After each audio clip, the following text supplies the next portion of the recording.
The Escapee's Lover by Dennis McFadden. Seems like every time you turn around, they're carting somebody else out to die.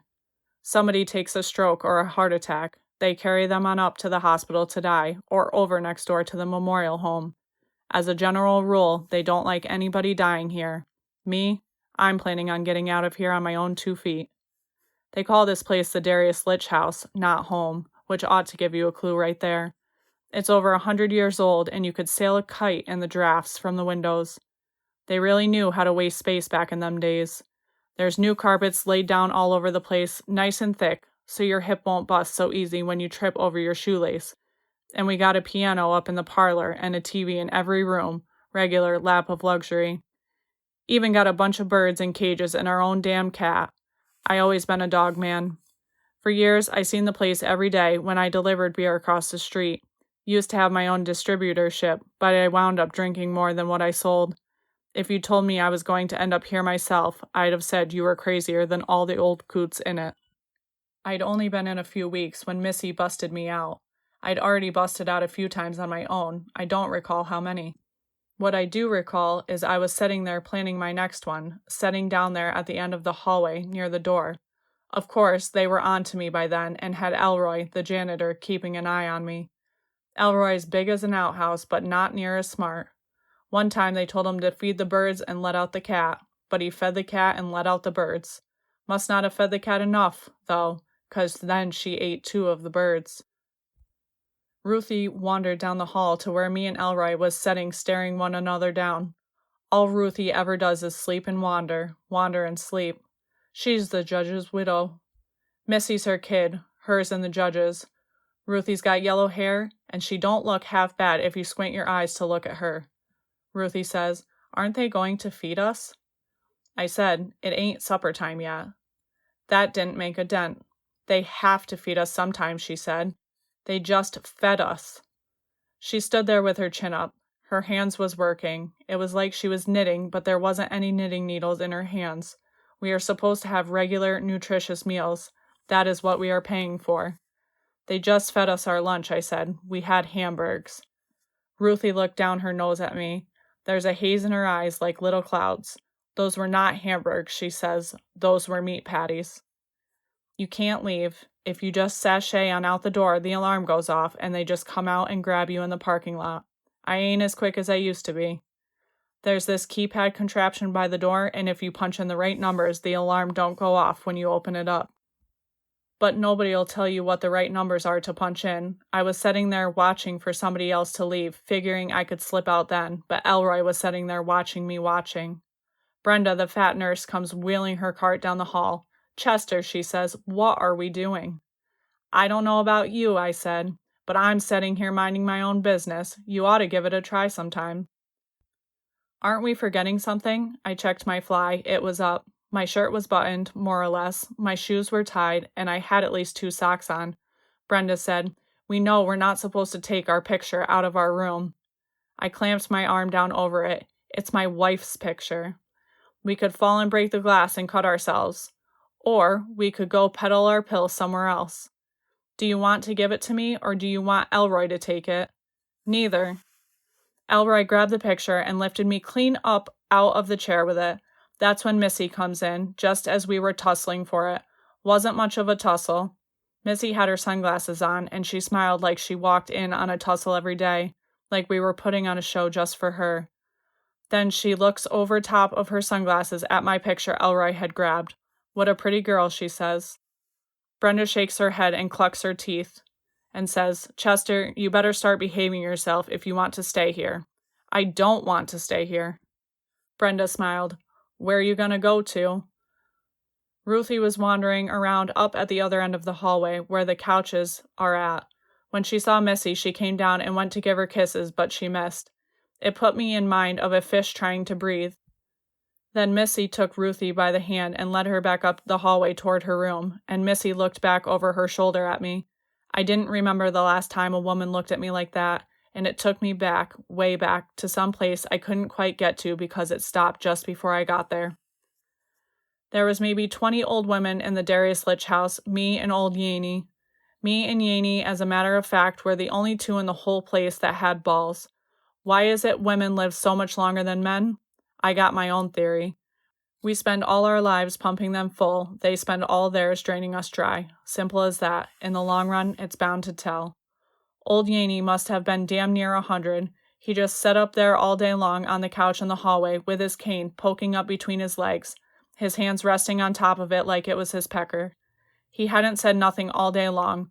Hell, I seen him go a week without saying nothing. You wouldn't know if he was alive or dead. Then all of a sudden he looks up and says, "Ice cream and cookies, that's what I need." Damned if Brenda doesn't go and get him some ice cream and cookies. There's two of them little couches up in the hallway there, love seats they call 'em, right where the stairs come down and another hall heads up the other way. Everybody likes to sit out there on the couches instead of in the parlor right around the corner, where the piano and the birds are at. They're afraid they'll miss something if they ain't out there in the hallway. And if they're missing something, they figure they might as well already be dead. Two old women, Hazel and Alberta, were sitting on the couch next to Yaney where they usually sat. Hazel was skinny and white, except for her eyes, which was red and hard. Alberta was all fat and saggy, and her hair looked like worn-out porcupine quills. Missy and Ruthie come walking up the hall. Hazel said, "Who are you?"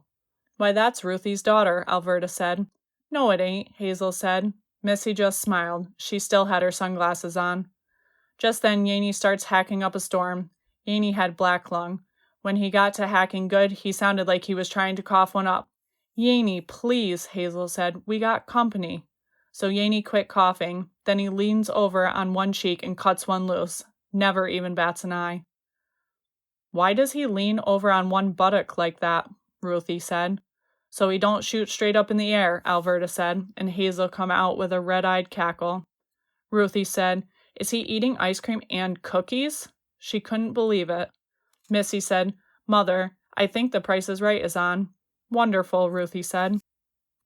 For a little while there, everything seemed to stand still, Missy and Ruthie up at the end of the hallway just out of one another's reach, Yaney and the old women sitting on their love seats. Maybe the word wonderful was what done it. The sun was shining in on my cheek through the glass up over the door, and then I seen the cat asleep on the windowsill by the green plant.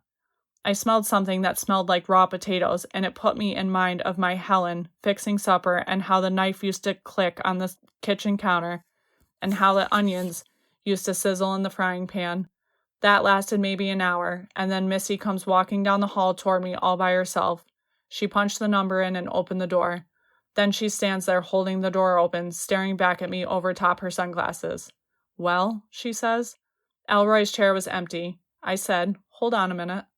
"Don't forget your picture," she said. I said, "That's what I'm going for." Elroy was up on the stepladder changing a light bulb. He never even seen me. He was trying to figure out which way to twist the bulb. Missy used to wreck cars. That's about the extent of my recollection of her. She used to hang around the bars when she first got to drinking age, but I hadn't seen her in years, till she come in one day to visit Ruthie. I remember one car, a green Mercury. She rolled it over so hard, the jack was sticking straight up through the trunk lid, like an arrow somebody shot through it.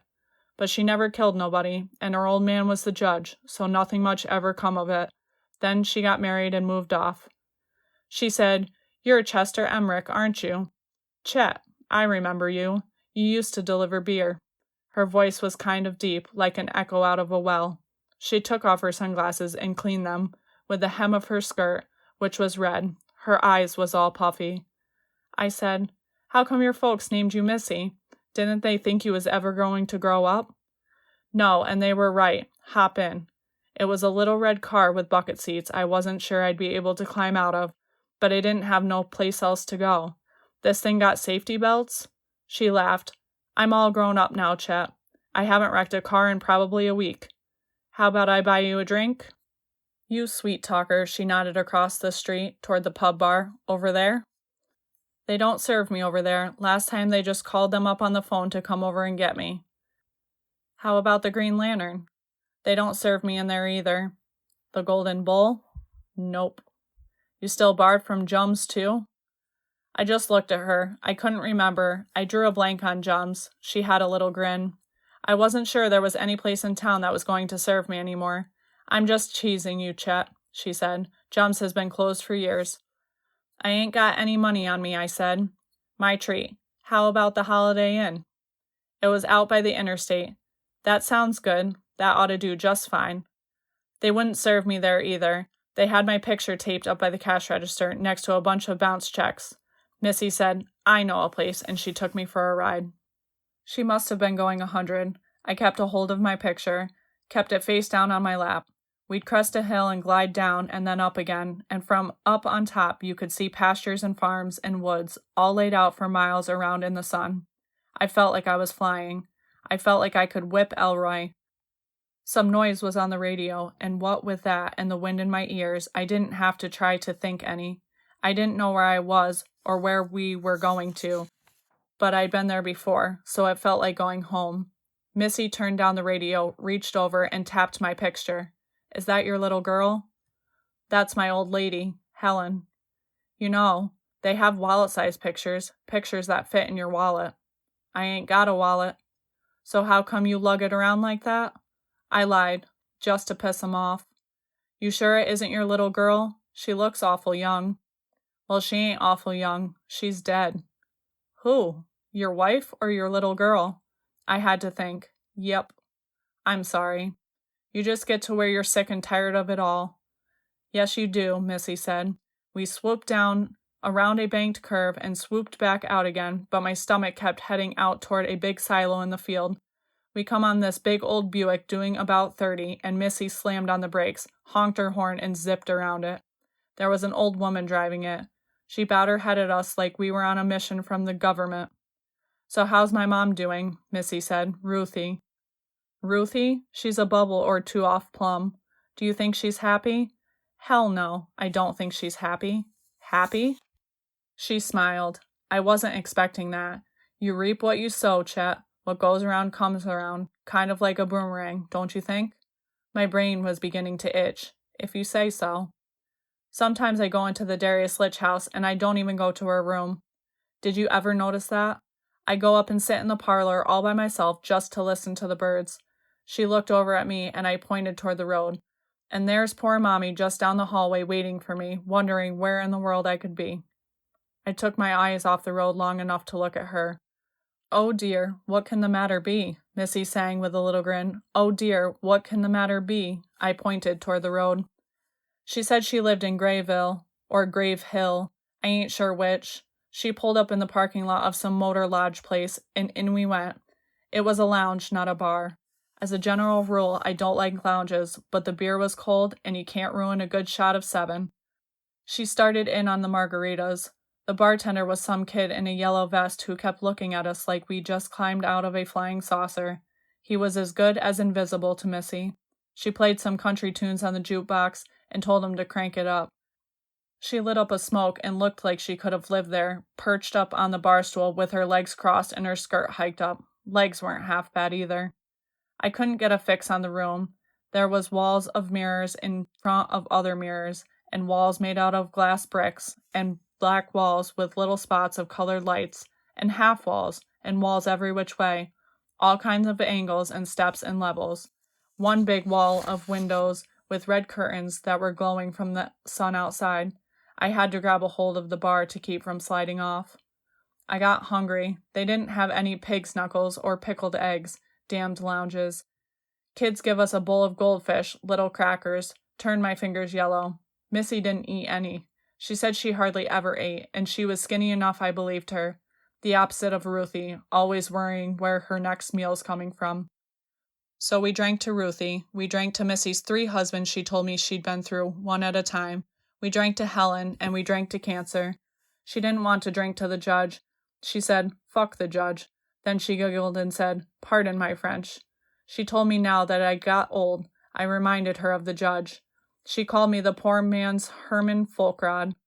That was the judge's name. So we drank to poor men, then we drank to sons you ain't heard from in years, and to little girls who grow up into fat women and move down to Florida. She said she didn't have no kids to drink to, so we drank to grandsons who rob all your money and stick you up in the Darius Litch house. She was doing shots and beers by now, too. She kept buying, I kept drinking. I recall when I used to keep buying, to keep the women drinking, I figured she was out to get me drunk. It worked. Willie Nelson came on singing a song I remembered was one I used to like, and so I told her I loved her. "You sweet-talking son of a bitch," she said. I said, "You're the only woman for me." "Stop it, Chester, or I'm gonna get you naked right here." "Me too." She took a puff, and the end of her cigarette lit up. "How long's it been since you got laid, you old coot?" I said, "What time is it now?" I really did love her. It had crossed my mind that I might never get drunk again, and while I know good and well that drinking's the source of all my misery, I know even better it's my only source of comfort. Missy was my goddamn Florence Nightingale. There was little drops of sweat on her forehead. I never looked at her face before. There was a little drop of sweat in the corner of her eye. Her makeup was too thick and starting to crack, and her eyes were all black like the wall with the little colored lights. "Let's dance," she said. "Here, Helen can't see us," and she put her picture face down on the bar. We danced some, but I don't move around so good anymore. Helen didn't miss nothing. I must have rested my eyes. I remember hearing voices in the dark. It was happy hour by then, and the noise was louder when your eyes were closed. I guess it's true, blind people hear better than we do. I could hear every ice cube clink, and every Zippo click, and every ashtray sliding on the bar, and every beer pop open, and the gurgle of every pour. Somebody said, "Who are you?"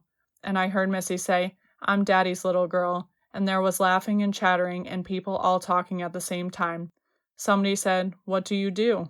And Missy said, "Margaritas mostly, a CC waterback now and then, and ever so often a shot of Jim Beam, you name it." Then I heard more. I heard plenty. I heard Yaney hacking up a storm, and the old hens clucking, and the alarm whining at the Darius Litch house, and Helen crying, and my old man saying the Lord's Prayer. I heard Missy's laughing like a crazy woman on top of the pool table, in Jum's, that's been closed now for years. Pool balls clacking and glass breaking. I heard the bell bonging 12 o'clock from the courthouse tower, and I heard the police siren and the crack of my granddaddy's rifle, and a deer tumbling through the brush. I heard rain falling on the tin roof of the shed right outside my bedroom window after Helen wasn't there to hear it no more. I heard the wind blowing and the sun shining. Then I heard the kid in the yellow vest saying, "I think you and your father have had enough," and I heard Missy call him a snot-nosed little shit. She was pulling me up out of the car in some strange place. It was a field of some kind. The air cleaned out my head, right through my nose and out my ears. There was a few trees throwing long shadows across the way, and there was fog, little puddles of it laying down on the ground. I said, "Ain't this fog upside down?" I couldn't find my feet. Missy said, "You must have to pee. You haven't peed in a long time." I started crying. I couldn't help it. Nobody ever cared if I peed before. I said, "I do." "Over this way," Missy said. I stepped on something hard. "What's this?" "That's one of the markers. They have them flat so you can mow."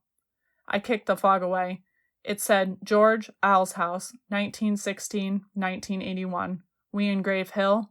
"No, this is the cemetery." Across a little rise I made out of a statue of two big hands holding a book open. Must have been the Bible, I figured. They were tucked in a nest of spruce trees. Biggest hands I ever seen.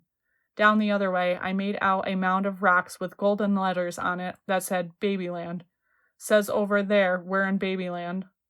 "That's the part of the cemetery where they bury babies," she said. "They bury babies for free, in hopes their parents'll buy a plot then." "That's a pretty good deal," I said. "Are you crying, Chet?" "No, I ain't crying." "You are too. How come?" I lied. "All them dead babies." "You'll feel better after you pee," she said, and I started crying even more. Missy hiked her skirt up, tugged her underpants down, they was red too, and squatted down to pee. "Why, you're pissing on somebody's grave, ain't you?" I said, wiping my eyes. I listened to the splash. She didn't say anything right away. She really had to pee. She must have been saving it up. Finally, she let out a little sigh and said, "The judges. I bring all my boyfriends here to pee." I walked over for a look. Sure enough, the Honorable Herman Morris Folkrod, 1900-1975. If I'd have been thinking, I'd have wondered why Missy would want to go and piss on her old man's grave, but I wasn't. He was sheriff before he was judge, and he'd threw me in jail a couple of times, so I kind of took to the idea of pissing on his grave. "How about your husband's?" Them too. In fact, I brought my whole group out here one time to pee on his grave.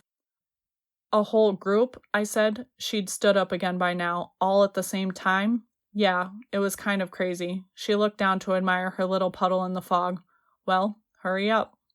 I can't with you watching me. I'll walk over here, she said. I got one of them bashful bladders. I'll take a stroll through Babyland. I listened to her strolling away, whistling. She'll be coming round the mountain. The fog was up to my knees. I was sinking in it. I closed my eyes to concentrate and started swaying. I really wanted to piss on the judge's grave in the worst way and make Missy proud of me. I thought about heavy rain and tinkling brooks and raging rivers, and imagined Niagara Falls beating down all around my head. I imagined the fog coming up all around me, and those big stone hands lifting me up like a dandelion out of the yard, and big stone lips blowing me away like fluff flying out across the twilight. I love you, sweetie. It was Missy. Woke me up. We were in her car, and it was dark. I said, I love you too, sweetie. Missy said, I miss you so much. She was crying. Then I seen she wasn't talking to me. She was turned away from where I was sitting, toward the window on the driver's side. Then I seen she had one of them mobile telephone contraptions. It was foggy outside. There was this row of bright lights in the dark, big, glowing balls going smaller out away into nothing. She quit talking, and I said, Who was that? Missy sniffled and wiped her cheek. That was my little girl, Katie. Thought you said you didn't have no kids. I lied. Katie lives with her father in Virginia. God only knows what he's doing to her. She didn't say nothing else. I said, Where we at? I have to go back to Grayville, or Grave Hill. My legs is kind of chilly. You took your pants off. I couldn't remember taking them off, but I figured I must have had a good reason to, so I didn't say nothing. The row of lights wasn't throwing any our way, and I couldn't see much. She was beside me like a shadow. She wiped her eyes again and pressed at her cheeks like she was putting on a new face. The fog was white around the lights, and I was wondering how far they went when I seen a red one floating in toward us, and I heard this roar commencing that got so loud I could feel it in my chest. And I was just about to figure out that we were at the county airport when Missy reached over and cupped her hand around my privates. It was like she put them in an oven. I started feeling toasty all over. She whispered in my ear, Doesn't that feel good, Chet? Do you like that? Her voice was way down at the bottom of the well, like someplace where it shouldn't have been. Don't feel too bad, I said. Did you make your little girl do this? I didn't know what she meant. Did you? She started squeezing. Can I have my pants back now? Did you have your pants on when you slipped down the hallway, Chet? She squeezed harder, while Helen was sleeping, or pretending to. What hallway's that? She gave a real hard squeeze that bounced me up on my best behavior. The hallway to your little girl's room, Chet. That hallway. They say your life passes before your eyes. A little bit of mine did. Quite a bit, I guess, considering the big chunks of it that are already AWOL. There was a lot of back seats and alleys and cheap motels and women that wasn't my Helen. There was a big cloud of smoke and the smell of booze and foggy barroom lights, and my ma standing next to the old man's grave trying to hide her cigarette behind her dress. I was scared. I didn't know what to say. It just came out. I ain't the poor man's Herman Folkrod, I said. She turned loose of my privates. She started crying again. She buried her face in my shirt and just sat there sobbing. I know, she said. He's dead. The son of a bitch. We sat there for a little while. Missy was shivering. She was just a little girl. I put my arms around her, kept her warm. I said, This here's been the best day of my life. I watched the lights of the planes roaring in and out, and figured Missy was on one of them. After a while, I seen a little light come bouncing out toward me through the fog. This guy with an Avis hat come out to check for gas and mileage, and see if there was any dents or scratches on his car. Must have known how Missy drove. When he seen me, he jumped back, startled. He shined his light in on me. What are you doing in there? I shrugged. Just setting. Where the hell's your pants? I just shrugged again. Old Yaney up and died about a month later. They let me back in the Darius Sledge house, and I'd been figuring I wasn't going to be busting out again. At least that's what I figured at first. But by the time old Yaney died, my mind was starting to waffle on it. Matter of fact, I was sitting back down there at the end of the hallway, watching the door. Missy hadn't come back to visit Ruthie since the day she busted me out and left me without any pants. Took some time till that sank in all the way into my brain. Figured for a while there she must have just been drunk or crazy or both. And then I was sitting there in the corner with the cat on my lap one day, watching Hazel and Alberta squabbling over their Scrabble game, when it come to me like one of them light bulbs going off over your head in a cartoon. It was clear as a bell to me what had happened. I seen him there, the judge, naked and sweaty underneath his long, black robe, slinking down a long, black hallway, slinking straight down towards hell. Ruthie come wandering toward me. Now I know why she spent her days wandering down hallways. She didn't say nothing to me, just looked at me and sniffed like she could smell something bad, then turned around and moseyed on up, past Hazel and Alberta. She sat down next to Yaney on the other love seat. Yaney was already dead, but nobody knew it. He sat there dead for the better part of the day, and nobody knew it. Ruthie started talking to him. Everybody was used to him sitting there asleep, so nobody give it much thought. He was sitting there like he always was, with his hands on his cane. Ruthie asked him when they were going to feed us, but of course Yaney, being dead, didn't have much to say. Alberta said, "Somebody stinks." Hazel scrunched her red eyes up and sniffed. Ruthie looked at them, and Alberta said, "Better not sit there, Ruthie. I think Yaney pooped his pants again." Hazel says, "Abandon ship." Brenda, the fat nurse, come out of a room across the hall and says, "Yaney, did you have another accident?" "Yaney?" She reached down and shook his shoulder to wake him up and knew right away he was dead. She says, "Oh no," and called the head nurse, who called the supervisor, and pretty soon the whole hallway filled up. A couple nurses from over at the memorial home come running in and scared the cat, who raced off. The birds up in the parlor started squawking and carrying on.